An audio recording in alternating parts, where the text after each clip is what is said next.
Your app can't actually read, not the way you think it can. When you type a sentence into an AI model, it doesn't see words at all. It sees numbers. And once you understand how text turns into numbers, a huge chunk of modern AI suddenly clicks into place. This is the idea behind embeddings, and by the end of this video, you're going to actually get it. Here's the thing computers have always struggled with. To a machine, the word cat and the word dog are just strings of letters. There is nothing inside Semantic that tells the computer it's furry or an animal or anything at all like a dog. The letters carry zero meaning. So for decades, search and software basically matched exact words. If you searched for a doctor and the page said physician, you got nothing back because the letters didn't line up. The computer had no idea those two words mean almost exactly the same thing. That is the whole problem embeddings were built to solve. So we do something clever. Instead of leaving words as letters, we turn each word, each sentence, each whole paragraph into a list of numbers. And not random numbers. Numbers that capture meaning. Words that mean similar things get similar numbers. That list of numbers is called an embedding. That is the entire concept. You take something a computer is terrible at, understanding language, and you convert it into something a computer is unbelievably good at, doing math on numbers. Picture a giant map. On a normal map, things that are physically close sit near each other. On this map, things that are close in meaning sit near each other. Cat and dog end up as neighbors because they're both pets. King and queen sit right next to each other. Pizza and burger share the same little corner. And something totally unrelated, like income taxes, is way off on the far side. Same basic idea as a map, except instead of just two directions, north to south and east to west,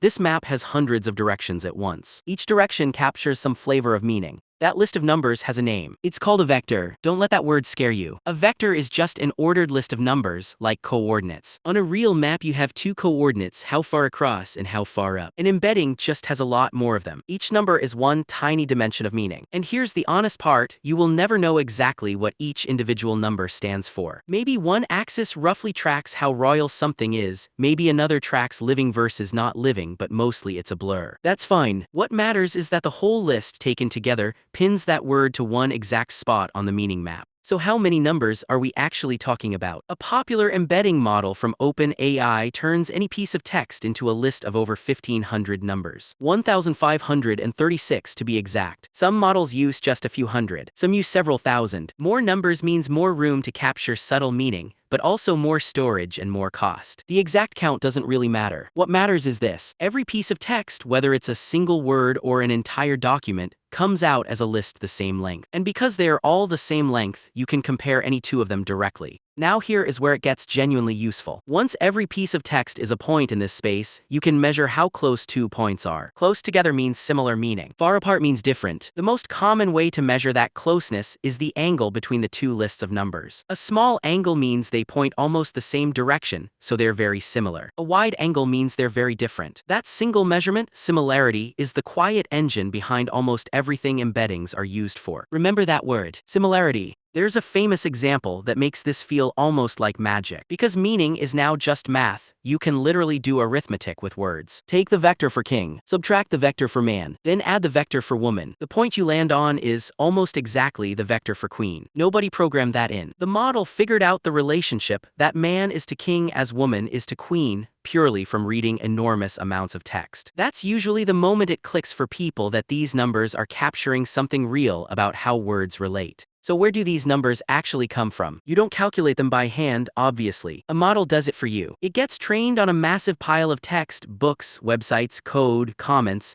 and it slowly learns which words tend to show up in similar situations. Words that keep appearing in the same kinds of sentences get pushed close together in the space. Words that never appear together drift apart. You never have to see any of that training. In practice, you just call the model, hand it your text, and it hands back the list of numbers. One line of code, and your words are suddenly points on the map. Let's make this real with the most common use case, search. Say you run a help center with 1,000 support articles. The old way, you match keywords and it's painfully fragile. The new way, you embed every article one time, turning each one into its own vector, and you save them. When a user types a question, you embed their question too, and then you simply look for the article vectors that sit closest to it. Now a customer can type, "My card got declined," and you'll surface the article titled "Payment Failed," even though those two phrases barely share a single word. You're searching by meaning, not by spelling. That is what people mean when they say semantic search, and honestly, it feels like a superpower the first time you build it. And search is just the start. The same closeness idea powers recommendations. Embed every song a person likes, look at where those points cluster on the map, and then recommend other songs sitting in the same neighborhood. That's a big part of how streaming apps suggest the next track, or how a shop suggests products that are, quote, similar to this one. Group nearby points together and you get clustering, automatically sorting thousands of reviews or support tickets into themes without anyone labeling them by hand. It's all the exact same move. Turn things into vectors, then look at what's close. Here's something that surprises people. This trick isn't limited to text. You can embed images, audio, even video into the very same kind of number space. Embed a photo of a beach and the words "a sunny shoreline," and if the model was trained on both, those 2 points can land right next to each other, even though one is pixels and one is letters. That's how you get search where you type a description and get back matching images. Different kinds of data, same map compared by meaning. Once you see that, a lot of modern AI features stop looking like magic and start looking like the same idea reused. But here's a practical problem. You might end up with millions of these vectors, and checking every single one on every search would be way too slow. So we store them in a specialized database built for exactly this job, a vector database. It keeps all your vectors organized behind a smart index, so instead of comparing against millions one by one, it can find the nearest matches almost instantly. That's really all a vector database is. A place to keep your embeddings and a fast way to find the closest ones. It's the natural partner to everything we've covered, and it's the topic of the next video in this series. And this right here is the trick behind those AI assistants that somehow seem to know your private documents. A raw language model only knows what it saw during training. It has never seen your company's internal files. So what you do is embed all of your documents ahead of time and store them. Then, when someone asks a question, you find the most relevant chunks by meaning and you quietly paste those chunks into the prompt as context,